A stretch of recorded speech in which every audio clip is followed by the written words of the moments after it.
নওশাদ ছাদের দরজার সামনে বুকে হাত গুজে দাঁড়িয়ে আছে। ওর পিছনে ইশরাত, জাইমা, জেরিন, রিমি, রুমঝুম, তাহিয়া সিরিয়াসলি দাঁড়িয়ে আছে। আরিফ মাহতাব কোমরে হাত দিয়ে কথা বলছে। ওরা ছোটদেরকে বলে দিচ্ছে কি কি করতে হবে না করতে হবে। জিশান আর তিহান শাড়ি ধরে আছে। তুহিনের হাতে দুটো টর্চ লাইট। মাহাদি মুমিন ইউটিউবে গান খুঁজছে। মাহাদি জোরে চেঁচিয়ে বলে, আরিফ ভাইয়া, যারা যারা দেই এবার দে। তুহিন লাফাতে লাফাতে লাইট এদিক ওদিক মারতে থাকে। মুমিন বিরক্ত হয়ে বলে, তুহিন লাইট ঠিক করে ধর, না হলে কিন্তু তোকে নিচে রেখে এসে আমরা এখানে মজা করব। মাহাদি ঘাড়ে হাত ঘষে বলে, কালকে যে মাইটটা খাবো রে, এখন এনজয় করো তো, পরেরটা পরে দেখা যাবে। মামা কালকে হুঁশে থাকলেই হয়। মুমিন বলে। আরিফ দুষ্টু হাসি দিয়ে বলে, এখন হুঁশে আছে। সবাই হেসে ওঠে। জাইমা, জেরিন একে অপরের দিকে তাকায়। নওশাদের চোয়াল শক্ত হয়ে যায়। তুহিন বোকা বোকা চোখে তাকিয়ে বলে, মামার হুঁশ থাকবে না কেন? আরিফ গলা চুলকায়। তুহিন বলে, কি হলো বলছো না কেন? মাহতাব বলে, মামা এখন মামির হাতে মায়ের খাবে তাই। তুহিন লাফিয়ে উঠে, ভালো হবে। আমাকে সকালে যে জোরে থাপ্পড় মেরেছে, আমার এখনও কানে ব্যথা। মামিও মারুক, মামার কানেও ব্যথা করে দিক। আরিফ বলে, ছোট মিয়া, মামা শুনলে তোকে কি করবে? তুহিন অদৃশ্য ঘুষি মেরে বলে, এভাবে ঘুষি দিবে? মুমিন চেঁচিয়ে বলে, তুহিনের বাচ্চা, লাইটটা ঠিক করে ধরতে বলছি না? মাহাতাব বলে, আগেই বলেছিলাম ওকে রেখে আসতে।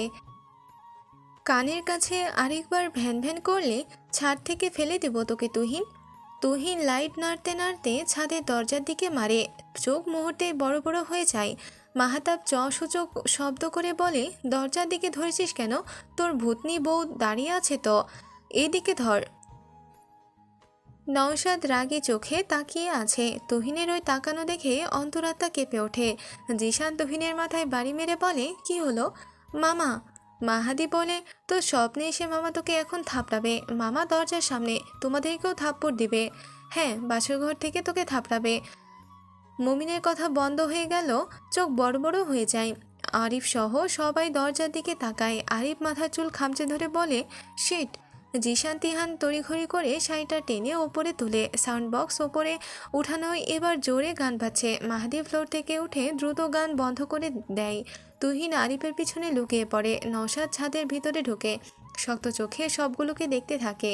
ওরা একে অন্যর দিকে তাকায়। নওশাদ কিছু বলছে না, কেবল শক্ত চোখে তাকিয়ে আছে। ওরা মাথা নিচু করে ফেলে। ইসরাত তার দরজার সামনেই দাঁড়ানো। মাহতাব আরিফকে কিছু বলার জন্য খোঁচাতেই থাকে। আরিফ ঝাড়া মেরে হাত সরিয়ে দেয়। নওশাদ কোনো প্রকার শব্দ না করে বেশ অনেকক্ষণ ধরে ওদের দিকে তাকিয়ে থাকে শক্ত চোখে। নওশাদ কিংবা অন্যান্যরা কেউ কিছুই বলছে না দেখে আরিফ কাঁধ ঝাঁকিয়ে বলে, এমনি মজা করছিলাম মামা। বলতে দেরি আরিফের গালে থাপ্পড় পড়তে দেরি হলো না। রুমঝুম চকিত দৃষ্টিতে তাকায়। আরিফ গালে হাত রেখে মাথা নিচু করে দাঁড়িয়ে রইল।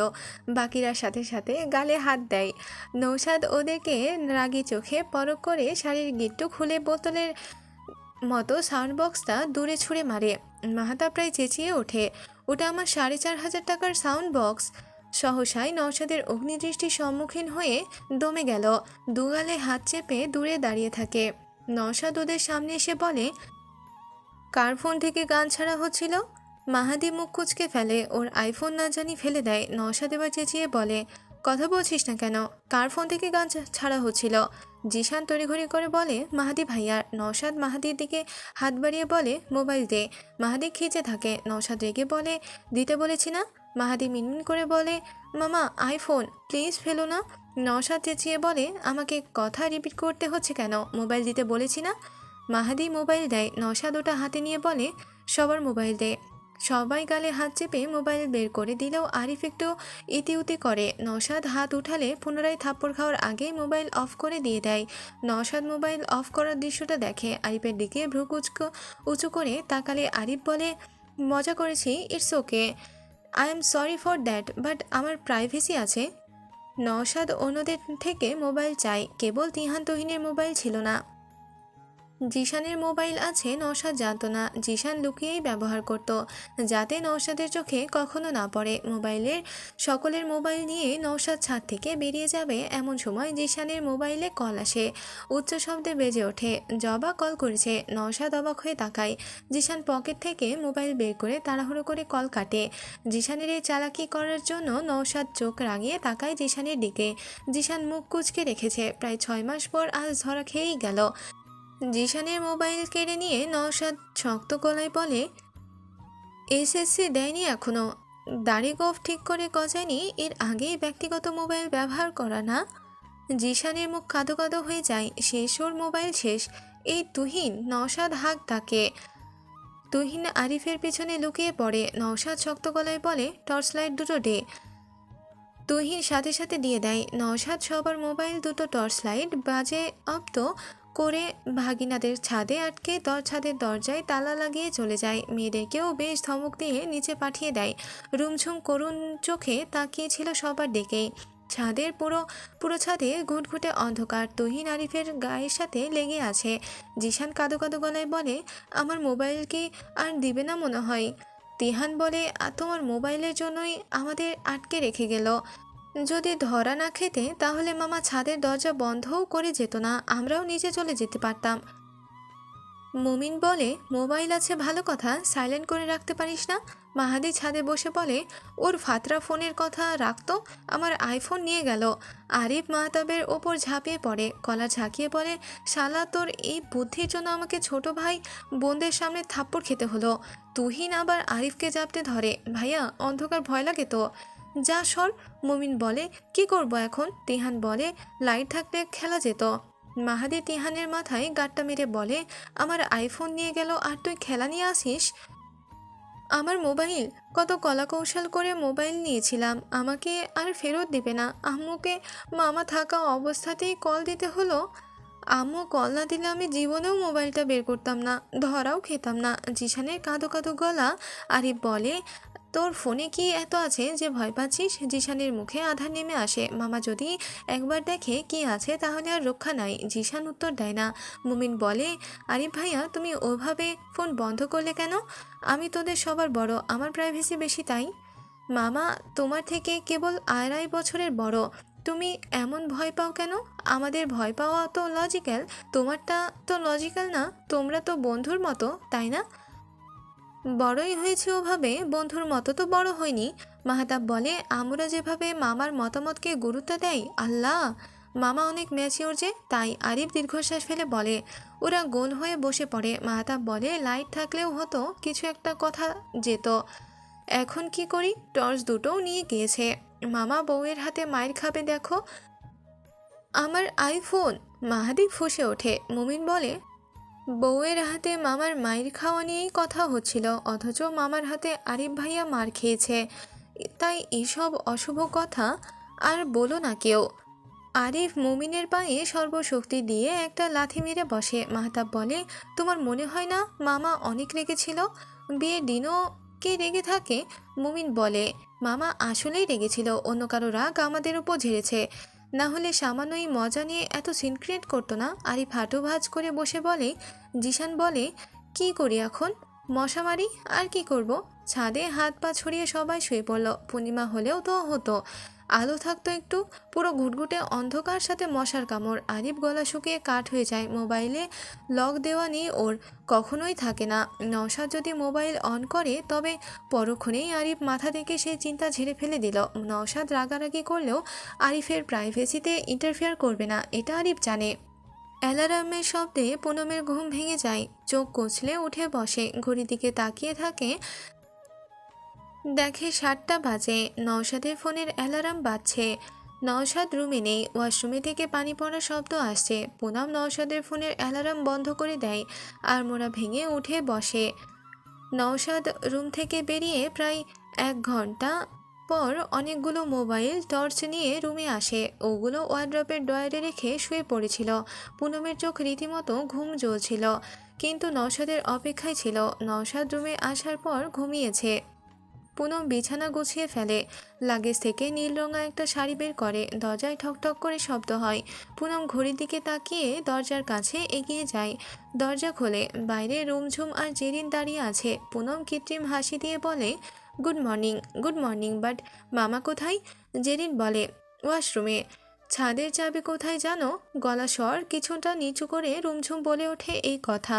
না, আমি তো জানি। পুনম থেমে যায়। কাল নওশাদ ড্রেসিং টেবিলের ওপর চাবি রেখেছিল একটা। দাঁড়াও, একটা চাবি দিচ্ছি, দেখো তো সেটা কিনা। বলেই ও ড্রেসিং টেবিলের ওপর থেকে চাবি নিয়ে আসে। রুমঝুমকে দেখিয়ে বলে, এটা? হ্যাঁ হ্যাঁ, এটাই। কিন্তু এত সকালে ছাদের চাবি দিয়ে কী করবে? আরে কালকে রাতে মামা ভাইয়াদেরকে ছাদে আটকে রেখে এসেছে, ওদেরকে খুলে দিতে যাচ্ছে। আটকে রেখেছে? অবাক হয়ে জানতে চাই। তো? ও হ্যাঁ, ওদের মোবাইল কোথায় জানো? দাঁড়াও দিচ্ছি। এই বলে পুনম মোবাইলগুলো নিয়ে আসে। জেরিন রুমঝুমের হাতে দেয়। ওরা মোবাইল চাবি নিয়ে বেরিয়ে যায়। ওরা যেতেই পুনম দরজা চাপিয়ে ওয়ার্ড্রোবের দরজা বন্ধ করার সময় নওশাদ ওয়াশরুম থেকে বের হয়। নওশাদ কপাল কুঁচকে বলে, ওয়ার্ড্রোবে কি? পুনম আমতা আমতা করে। নওশাদ এখনও ওর জিনিস ধরার অনুমতি পুনমকে দেয়নি। পুনমের ভীষণ হেজিটেটেড ফিল হচ্ছে। নওশাদ বোঝে। বলে, চাবি মোবাইল নিতে এসেছিল? জি। কে এসেছিল? রুমঝুম আর জেরিন। আরিফদেরকে সারা রাত ছাদে আটকে রেখেছিলেন কেন? নওশাদ উত্তর না দিয়ে টেবিলের সামনের পর্দা সরিয়ে দেয়। চেয়ার টেনে টেবিলে বসে। খাতা খুলতে খুলতে বলে, ওয়াশরুমের গিজার আছে, প্রয়োজনে গিজার অন করে গোসল করে নিয়েন। পুনম বলে, আপনার না চেয়ে বয়সে বড়? কি? নওশাদ চাপা স্বরে চেঁচিয়ে পুনমের দিকে ঘুরে বলে। পুনম দুদিকে মাথা নাড়িয়ে বলে, আপনি আমার চেয়ে বয়সে বড়। আপনি তোমাকে আমি করে বলতে পারেন। হোয়াট? গলা স্বর আরও বাড়ে। মুখ কুঁচকে যায় আরও। পুনম আবারও মাথা দুদিকে নাড়িয়ে ঝাঁকিয়ে বলে, ধুর ধুর, সরি, আপনি আমার চেয়ে বয়সে বড়, আপনি আমাকে তুমি করে বলতে পারেন। নওশাদ কেমন করে যেন তাকায়। বড় করে শ্বাস ফেলে খাতায় কলম চালিয়ে বলে, আরিফ, মাহতাব, ইসরাত, রিমিও বয়সে আপনার চেয়ে বড়, ওদেরকেও এভাবে তুমি করে বলবেন? ওরা বয়সে বড় হলেও সম্মানে আমি বড়, কিন্তু আপনি আমার চেয়ে সম্মানে বয়সে সব দিক থেকেই বড়। আপনার মুখে আপনি শুনতে ভালো লাগে না। আমাদের ডিভোর্স হলে আপনাকে তো আপনি করেই ডাকতে হবে। তখন আমি কি বলেছি ডিভোর্সের কথা? কথাটা তো আপনিই বারবার তুলছেন। নওশাদ ঘাড় বাঁকিয়ে পুনমের দিকে তাকায়। পুনম এতক্ষণ নওশাদের পিঠের দিকে তাকিয়ে কথা বলছিল। নওশাদ তাকাতেই ওর মাথা নত করে ফেলে। নওশাদ কিছুক্ষণ মাথা নত করে দাঁড়িয়ে থাকা নববধূকে দেখে, যাকে জোর করে বিয়ে দেওয়া হয়েছে। নওশাদ ঠোঁট ভিজিয়ে বলে, ডিভোর্স হবে না বলছেন?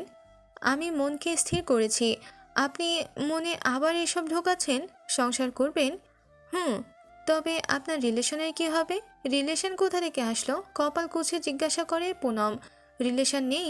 না, তাহলে জোর করে বিয়ে দিল কেন? পুনম চুপ করে যায়। নওশাদ পুনরায় ঘুরে বসে। খাতায় কলম চালিয়ে বলে, কি হলো বলুন? পুনম মনে মনে বলে, সেটা আপনাকে বলা যাবে না। বিষয়টা কি একান্ত ব্যক্তিগত? কিছুটা। ফাইন।